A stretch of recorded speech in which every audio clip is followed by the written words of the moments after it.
Hello student, आज हम करते हैं chapter 5 complex numbers and quadratic equation. Complex number क्या होते हैं, क्वाड्रेटिक इक्वेशन का आपको पता ही। कॉम्प्लेक्स आपके लिए नया चैप्टर है। तो देखो, पहले हम नंबर सिस्टम पर दिखाए थे जिसमें नेचुरल नंबर होता था, whole number, rational, irrational, integers. तो इन नंबरों की जरूरत कैसे पड़ी, कैसे हमारे सामने आए, कैसे निकल के आए और कॉम्प्लेक्स नंबर कैसे निकला। चलो करते हैं। जैसे हमारे पास कोई x plus a equal to b है, ये एक स्टेटमेंट है, इसमें a ग्रेटर b है।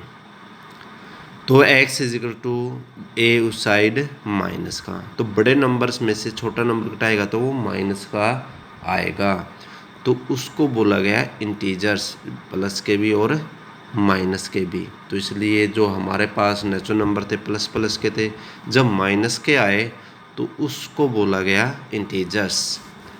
ऐसे ही और कंडीशन है, A X is equal to B, A greater B है, ए इस साइड डिवाइड में चला गया, तो जब b बाय ए की फॉर्म में है, फ्रैक्शन में है, 1/2 है, 3/4 है, तो ऐसे तो उसको बोला गया रैशनल नंबर। तब निकल के आए हमारे पास रैशनल नंबर्स। ऐसे x के इक्वल टू 2, अगर ये कंडीशन है तो x ये square root side square root plus minus, तो इसको बोला गया इरेशनल नंबर, जो रूट की फॉर्म में है इरेशनल नंबर। अगर ऐसी कंडीशन है x square plus 1 is equal to 0, तो एक्स स्क्वायर 1 उस साइड माइनस का हो गया, तो x क्या हो गया, ये माइनस का 1 हो गया। तो ये इसका माइनस का 1 हमारे पास कोई रूट नहीं है, तो इसको बोला गया इमेजिनरी। जो यूक्लिड ने इसका क्या बोला गया, इसका कैसे डिनोट किया यूक्लिड ने, आयोटा। जो रूट माइनस का 1 है वो किसके इक्वल टू बोला गया, आयोटा। जो इससे मिलके बना है, जो रियल नंबर है और जो आयटा है मिलके बना है, उसको बोलते हैं कॉम्प्लेक्स नंबर। जैसे इसको जेड से डिनोट करते हैं, A plus iota B. A real part of complex number है, जो बी है इमेजिनरी पार्ट है। और जो आयोटा, जैसे जो रियल पार्ट है उसको रियल जेड से डिनोट करें, ये real number, real part of z a, imaginary part b, A real part है और बी इमेजिनरी है।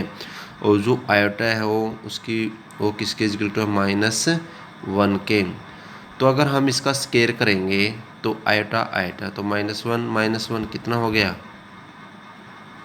ये नहीं है कि -1 करोगे तो ये रूट कैंसिल हो, माइनस का 1 बचे। अगर क्यूब है तो आयटा मल्टीप्लाई आयटा स्क्वायर, तो आयटा स्क्वायर तो माइनस का 1 हो गया, तो माइनस का आयटा।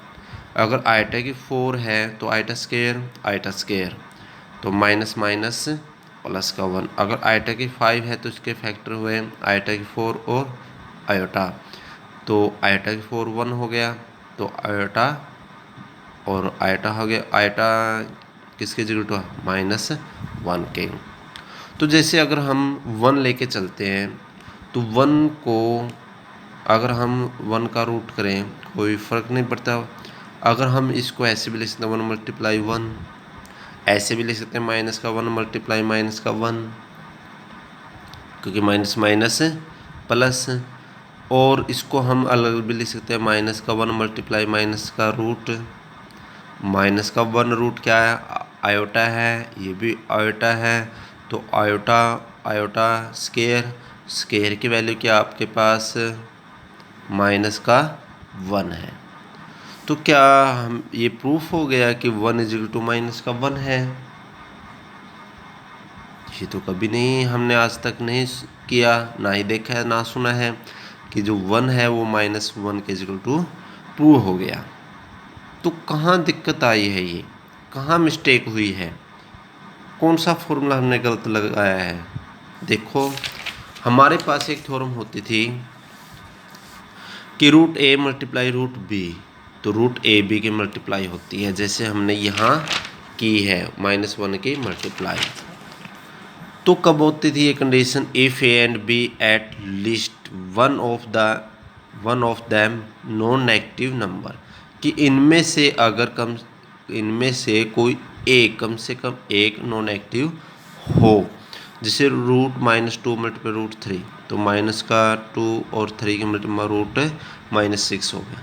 अगर दोनों माइनस के है तो डज नॉट इक्वल टू -2 और -3, तो वो इसके इक्वल नहीं है। जहाँ हमने ये प्रॉपर्टी लगा दी, ये नहीं लगेगी, ठीक है। तो ये है कि अगर हम या तो एक माइनस का हो या दोनों प्लस के हो, अगर दोनों माइनस का तब ये प्रॉपर्टी नहीं लगेगी।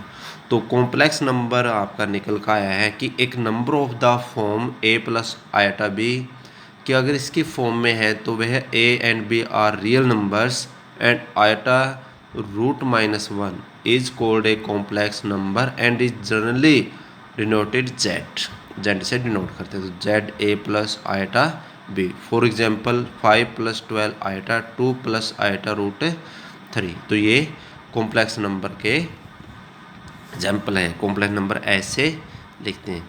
इफ b 0 है तो then ZA such a number is called a pure real number. तो प्योर रियल नंबर होगा वो। अगर b 0 है, जब b 0 हो गया तो ये रियल नंबर बचेगा। अब इफ a 0 है, अगर a 0 है तो Z i बचेगा और such a complex number is called a pure imaginary number, purely imaginary number होगा। अगर रियल 0 है तो इमेजिनरी बचेगा, अगर इमेजिनरी 0 है तो रियल बचेगा। तो equality of complex number, two complex number Z1 a + i b and Z2 c + i d are equal of if a = c and b = d। तो real Z1 real Z2 and imaginary Z1 imaginary Z2, तो ये equal होगा। Real के real equal होगा और imaginary के imaginary equal होगा। तो एक्सरसाइज 5.1 करते हैं। Evaluate the flowing. जो नीचे दिए गए हैं उनकी वैल्यू निकालनी है। जैसे फर्स्ट है √-25 मल्टीप्लाई √-81। सेकंड है √-25 + 4 √-16 + 3 √-9। जैसे फर्स्ट है √-25 मल्टीप्लाई √-81, तो हम इसको डायरेक्ट वो थ्योरम नहीं लगा सकते जो हमारे पास ये थी √a + √b √ab। क्यों? क्योंकि ये दोनों माइनस के, अगर एक माइनस का होता तब भी लगा सकते थे, लेकिन अगर दोनों माइनस के तब नहीं लगा सकते। तो उसके लिए हम क्या करते हैं, इसको पार्ट कर लेते हैं। जो माइनस का है वो √-1 लिखेंगे और ये 25 स्क्वायर रूट मल्टीप्लाई ऐसे ही -1 √-1 और √81। तो ये √-1 की वैल्यू हमारे पास आयोटा है और 25 का स्क्वायर रूट हमारे पास 5 है और ये भी आयोटा है और 81 का स्क्वायर 9। तो मल्टीप्लाई में 5 की और 9 की 45 आयोटा स्क्वायर, तो 45 आयोटा स्क्वायर ये माइनस का 1 हो गया तो माइनस का 45। ऐसे ही सेकंड क्वेश्चन है √-25 + 4 √-16 + 3 √-9। तो माइनस इसमें भी अलग करते हैं, तो माइनस का 1 अलग किया, ये √25 + 4 √16 माइनस का 1 + 3 √9 माइनस का 1। तो माइनस का जो √1 है वो आयोटा हो गया। 25 का स्क्वायर रूट 5, 4 16 का 4 और -1 का आयोटा 3 9 का 3 आयोटा और 3 और √-1 का आयोटा। अब 5 आयोटा 4 की मल्टीप्लाई 16 आयोटा + 9 आयोटा, तो ये ऐड किया कितना हुआ 30 आयोटा। तो आपने एक्सरसाइज 5.1 के फर्स्ट क्वेश्चन के सभी पार्ट फेयर कॉपी में करने हैं।